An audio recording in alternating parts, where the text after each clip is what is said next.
আমি S M Mofazzal Hossain, voice of good news 24, Tangail general হাসপাতাল থেকে বলছি। এটা টাঙ্গাইল জেনারেল হাসপাতালের বাহিরের অংশ। 200 গণপ্রজাতন্ত্রী বাংলাদেশ সরকার 250 শয্যা বিশিষ্ট জেনারেল হাসপাতাল টাঙ্গাইল। এই জেনারেল হাসপাতালে অসংখ্য রোগী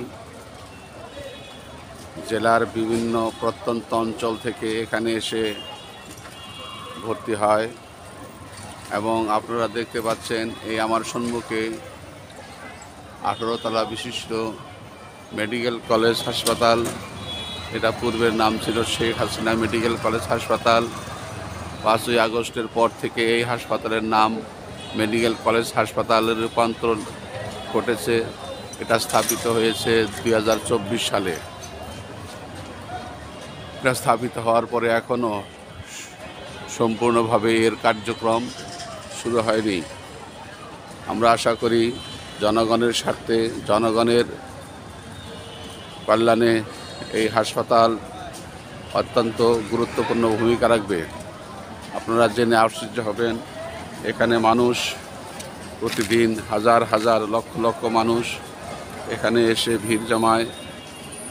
ডাক্তারের অপ্রতুলতা এবং অন্যান্য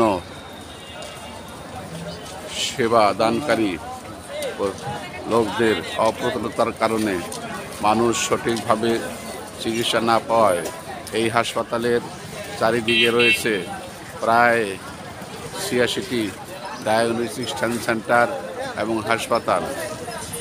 এটার চারিদিকেই এই পরিমাণ ডায়াগনস্টিক সেন্টার এবং হাসপাতাল, ক্লিনিক সবাই স্থাপন করে ব্যবসা বাণিজ্য করে আসছে।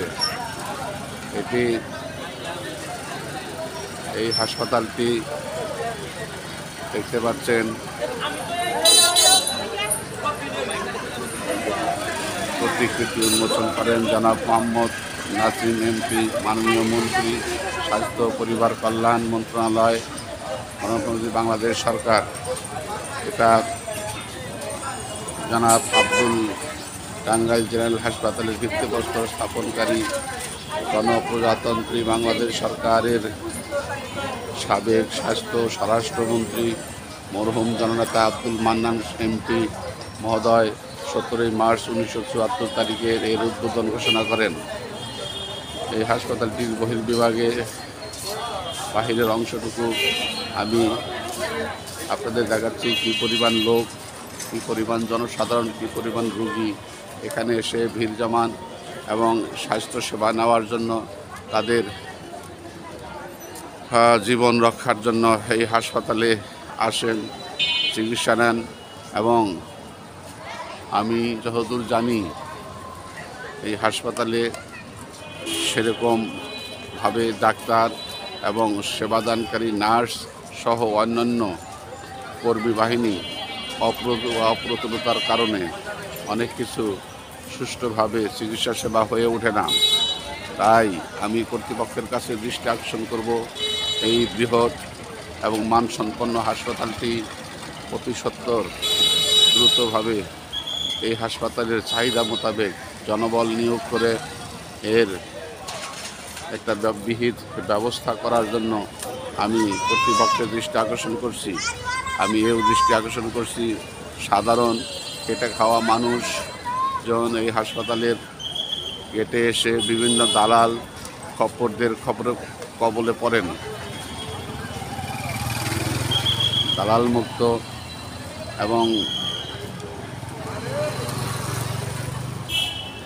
অন্যান্য লোকদের অত্যাচার থেকে রোগীদেরকে প্রাণপণে বাঁচানোর জন্য আমি কর্তৃপক্ষের কাছে দৃঢ়ভাবে আশা প্রকাশ করছি। এই হাসপাতালের ঐতিহ্য, সুনাম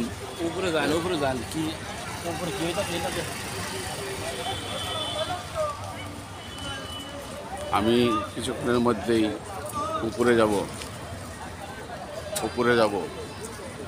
আমি আর বেশিক্ষণ এখানে এই অবস্থায় এখানে দেখাবো না। আমি কিছুক্ষণের মধ্যেই হাসপাতালের অভ্যন্তরে গিয়ে বিভিন্ন বেডে কী অবস্থায় রুগী এবং মানুষজন আছেন সেই বিষয়ে আমি আপনাদেরকে একটা সম্যক ধারণা দিব। মানুষ কত অবর্ণনীয় কষ্টে মেঝেতে খাটে, কোনো জায়গায় জায়গার সংকুলন না হওয়ার কারণে মানুষ চরম দুর্ভোগ পোহাচ্ছেন। আমি কিছুক্ষণের মধ্যেই আপনাদের আমি হাসপাতালের অভ্যন্তরে পৌঁছাবো। আমি SM. Mofazzal Hossain, voice of good news 24 থেকে আমি এখানেই বিদায় নিচ্ছি। আমি কিছুক্ষণের মধ্যেই হাসপাতালের মধ্যে অবস্থান করব। আসসালামু আলাইকুম ওয়া রাহমাতুল্লাহি ওয়া বারাকাতুহু।